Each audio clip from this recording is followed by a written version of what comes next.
And look, I think one of the things that has done Trump a disservice in his second term is he does not have a high caliber of cabinet or advisors around him. He has a lot of people who really should not be anywhere near making decisions. There are a few people there I think they're good, they're credible, but it's a much, much lower caliber than he had in his first term. And I think that's part of the reason you've had, frankly, a less successful policy.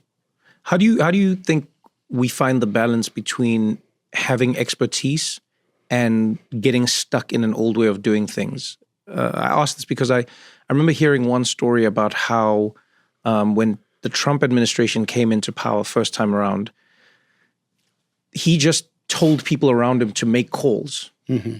He was just like, almost on like a childlike level. Yeah, like, you know what's best. Go ahead. Not even. He was like, what's happening in South Africa? All right, Eugene, aren't you phone South Africa? And then it was like, Rudy Giuliani, isn't that Italian? Phone Italy. And like literally, I'm saying it in a very comical way, but apparently it was close to this. He just went, hey man, do you know something? Didn't you go there once? Phone them.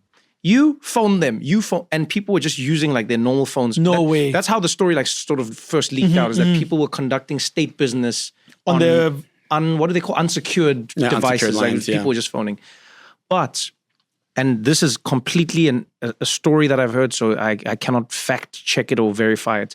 But apparently that was one of the reasons that the Saudis and the Emiratis were able to even like get to the table.